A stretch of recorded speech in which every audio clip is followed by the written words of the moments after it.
Europe 1. Le grand direct des médias, Jean-Marc Morandini. Et le féminin du jour, c'est le groupe France Télévisions qui faisait sa rentrée hier devant les journalistes lors d'une conférence de presse. L'objectif était de lancer les orientations pour la saison qui démarre et d'évoquer les nouveaux programmes qui arriveront à l'antenne. Jérôme Ivaninchenko, bonjour. Bonjour Jean-Marc. Vous êtes notre expert média, alors que doit-on retenir des annonces qui ont été faites hier? Eh bien, on retiendra qu'on était déjà sacrément bien informés. On savait tout, Eh c'est oui. ça.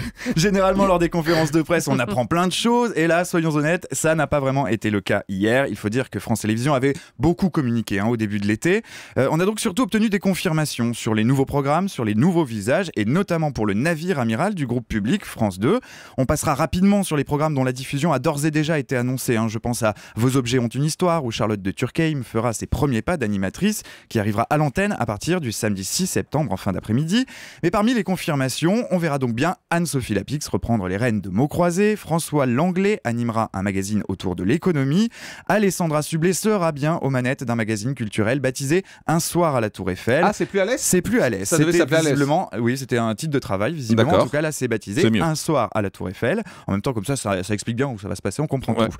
Elle interviewera des personnalités du monde artistique le mercredi en deuxième partie de soirée. La seule petite annonce qui n'avait pas encore été confirmée, c'est le retour de Que le meilleur gagne, le jeu de Nagui. Mais avis aux fans, il ne s'agira pour l'instant que d'un prime time événementiel. Pas question d'access, enfin pour le moment. En tout cas. Alors, on précise que France Télévisions, bien évidemment, ce n'est pas uniquement France 2. À quoi peut-on s'attendre sur les autres chaînes du groupe? Alors, sur France 3, là aussi, pas de nouvelles fracassantes, que des choses qu'on savait déjà. Dave reprend la case musicale.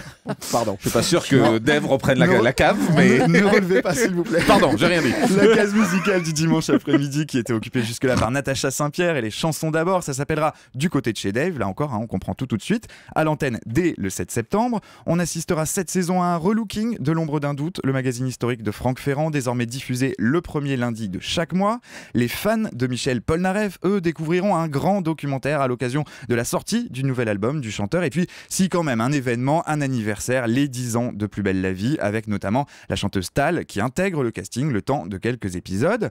France 5, elle, ne change rien, ou presque. La chaîne qui célèbre son 20e anniversaire cette saison continuera de creuser le sillon de la connaissance, comme le dit avec emphase Rémi Flimelin, le patron de France Télé, et notamment avec son offre documentaire très étoffée et avec une deuxième saison pour la collection Duel. Et puis sur France 4, l'arrivée d'Alcotest, 5 x 45 minutes, un programme autour de la consommation d'alcool chez les jeunes, un programme qui, vous vous en souvenez, avait déjà fait couler beaucoup d'encre il y a quelques mois, accusé d'organiser une véritable biture à l'antenne. C'est nous qui l'avions révélé d'ailleurs son existence sur Europe 1. Et c'est Olivier Delacroix qui sera aux commandes de ce programme. Olivier Delacroix que vous pourrez cuisiner dans quelques minutes. Effectivement, alors on le voit, beaucoup de choses qu'on savait déjà, mais cette rentrée de France Télévisions a tout de même été l'occasion d'une petite phrase de Rémi Flimelin, le patron de France Télé, petite phrase qui a fait beaucoup de bruit dès hier après-midi. Et oui, plus qu'une annonce, c'est une piste de réflexion et surtout un vœu pieux, le retour de la publicité après 20h. En 2009, Nicolas Sarkozy avait décidé la suppression des écrans publicitaires sur le service public à partir de 20h.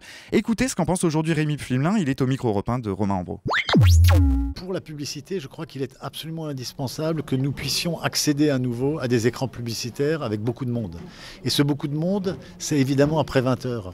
Je pense qu'il faut qu'on réfléchisse à la manière d'avoir un certain nombre de rendez-vous publicitaires entre 20h et 21h, où j'évoquais autour des événements sportifs, pour nous permettre de conforter ce financement.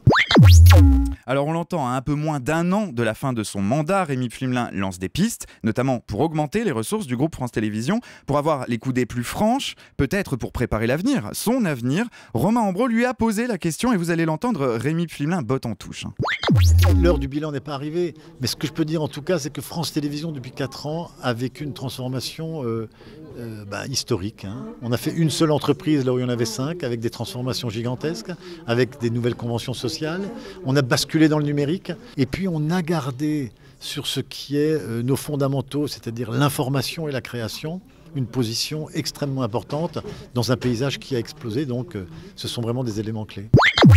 Alors l'heure du bilan n'est peut-être pas arrivée, il entame cette interview, cette réponse avec ces mots-là. En revanche, il le dresse quand même, le bilan, on l'entend bien, il se satisfait de ça. Reste à savoir, c'est la grande inconnue, sera-t-il candidat à sa propre succession? Merci beaucoup Jérôme Ivaninchenko.